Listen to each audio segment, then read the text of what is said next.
Hallelujah, hallelujah, hallelujah, hallelujah. ख्रिस्तामध्ये उपस्थित प्रिय बंधू आणि भगिनींनो, आपण अगदी नाताळाच्या जवळ पोहोचलेले आहोत. आम्ही आगमन काळामध्ये आहोत. आगमन काळाचे 4 आठवडे. पहिल्या आठवड्यामध्ये आम्ही योहानाच्या जन्माचा संदेश ऐकला. दुसऱ्या आठवड्यामध्ये आम्ही येशूच्या जन्माचा संदेश ऐकला. आणि आज तिसरा आठवडा आम्ही योहानाच्या जन्माचा संदेश ऐकला. आणि पुढच्या आठवड्यामध्ये आम्ही येशूच्या जन्माचा संदेश ऐकणार आहोत. ही तयारी देव बापाने केलेली आहे. येशूच्या जन्माच्या पूर्वी येशूच्या समोर येशूची साक्ष देणारा, येशूचा रस्ता तयार करणारा, लोकांना तयार करणारा, लोकांचे अंतःकरण तयार करणारा कोणीतरी आवश्यक आहे असे देवबापाला वाटले. आणि म्हणून देवबापाने येशूच्या जन्माच्या पूर्वी योहानाचा जन्म समोर केला. एवढेच नाही तर आम्ही उत्पत्तीच्या ग्रंथामध्ये वाचतो, अब्राहमाविषयी वाचतो, इसहाकाविषयी वाचतो.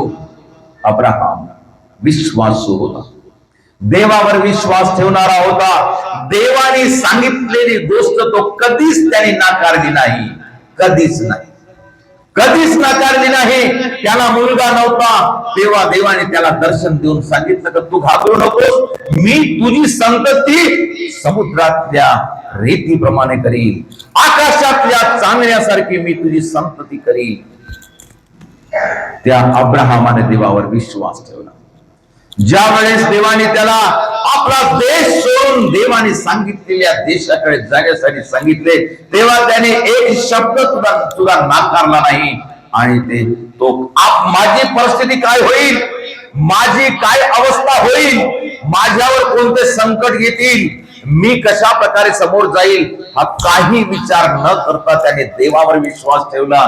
आणि तो देवाच्या सांगण्याप्रमाणे, देवाच्या इच्छेप्रमाणे तो समोर गेला. प्रिय बंधू आणि भगिनींनो, तो वयाचा 100 वर्षाचा झाला तेव्हा त्याला इसहाक हा पुत्र झाला. ही देवाची योजना. देवाने ह्याला अशासाठी वाट पाहायला लावली की जेव्हा तो वाट पाहून त्याने जे पुत्र ग्रहण केला तेव्हा तो पुत्र खरोखर त्या विश्वासाचं फळ म्हणून त्याला समजलं. आणि जेव्हा परमेश्वराने त्या इसहाकाला अर्पण करण्यासाठी सांगितलं तेव्हा त्याने एक शब्द सुद्धा न माग जाता, न हिचकिचता त्यांनी देवाला आपला पुत्र वाहण्यासाठी तयार झाला. कारण त्याला माहित होतं मला पुत्र देणारा दुसरा कोणी नाही तर देवच होय. आणि जर माझा पुत्र जरी गेला तरी देव माझ्यासोबत आहे. एक पुत्र गेला तर कितीतरी पुत्र तो मला देऊ शकतो. तो आहे परमेश्वर, तो आहे परमेश्वर. प्रिय बंधू आणि भगिनी, आम्हाला सुद्धा ही गोष्ट आज सांगण्यात येत आहे अशासाठी की आम्ही सुद्धा पित्या परमेश्वरावर विश्वास ठेवावा. पित्या परमेश्वराने आम्हाला दिलेल्या आश्वासनाला पिता परमेश्वर कधीही मागे येणार नाही याच्यासाठी आम्हाला मजबूत बनवण्यासाठी परमेश्वराने आजचा वाचन आमच्या समोर ठेवलेला आहे. आमच्या मनामध्ये परिवर्तन करण्यासाठी, आमचा विश्वास दृढ होण्यासाठी. आजच्या योहानाच्या जन्मामध्ये आम्ही पाहतो, योहानाच्या जन्माच्या संदेशामध्ये जकरियाने विश्वास ठेवला नाही, विश्वास ठेवला नाही म्हणून तो मुका, तो बोलू शकत नव्हता. आणि जेव्हा तो मुलगा झाला आणि त्याचं नाव ठेवण्यासाठी लोक जमले, नाव ठेवण्यात त्यांना चळवळ करू लागले, त्यावेळेस त्याने म्हटलं याचं नाव योहान आहे. आणि जेव्हा जकरियाने पाटी मागितली, पाटी लिहून त्या पाटीवर याचं नाव योहान आहे असं लिहिले, तेव्हा त्याचं तोंड उघडलं आणि लोकांमध्ये एक चमत्कार दिसून आला. लोकांनी नवल केलं की आजपर्यंत हा मुका होता आणि आज याचं नाव योहान ठेवल्याबरोबर त्याचं तोंड उघडलं आणि तो बोलू लागला. हा एक लोकांमध्ये चमत्कार झाला. लोक मुलगा आहे तरी कोण?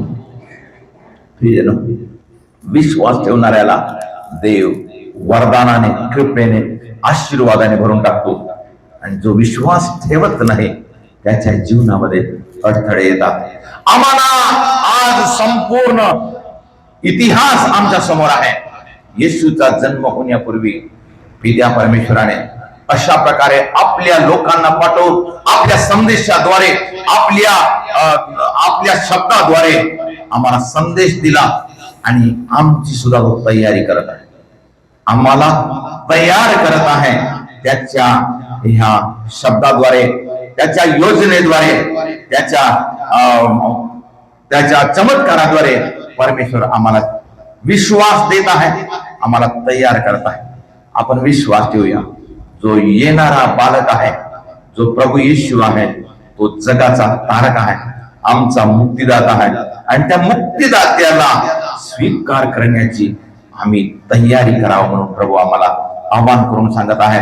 प्रभू येशू म्हणत आहे मत्तयाचे शुभवर्तमान अध्याय 3:2 मध्ये म्हणत आहे, पश्चाताप करा, कारण स्वर्गाचे राज्य जवळ येत आहे. स्वर्गाचे राज्य काय आहे? मग प्रभू येशू स्वतः आहे स्वर्गाचे राज्य. प्रभू येशू स्वतः आहे या जगाचा मालक. प्रभू येशू स्वतः आमच्यामध्ये राज्य करण्यासाठी येत आहे. देवदूताने जेव्हा मरियेला सांगितलं की तुझ्या पोटी पुत्र होईल, त्याचे नाव तू येशू ठेव, आणि पिता परमेश्वर त्याला दाविदाचे सिंहासन देईल, आणि तो दाविदाच्या पिढीवर राज्य करील, ह्याच्या राज्याचा अंत होणार नाही. प्रियजनो, येशूच्या राज्याचा अंत होणार नाही. त्याला क्रूसावर मारले, लोकांना वाटलं का तो खतम झाला, है ना, संपला नाही, तो संपणार नाही. आमच्यामध्ये आहे, त्याचं राज्य येत आहे, आणि आज आम्हाला येशूच्या जन्माचा संदेश मिळताना आम्हाला सुद्धा आनंद होतो की त्याचे राज्य येत आहे. आपण स्वीकार करूया, आमचं मन तयार करूया, आमचं अंतःकरण तयार करूया, आमचा विश्वास दृढ करूया, आणि त्याच्या जन्माची तयारी करूया. त्याच्या जन्मासाठी आपलं अंतःकरण, आपलं हृदय, आपला विश्वास दृढ करूया, सुदृढ करूया, तयारी करूया, आणि आपल्या पवित्र हृदयामध्ये त्याचे स्वागत करूया.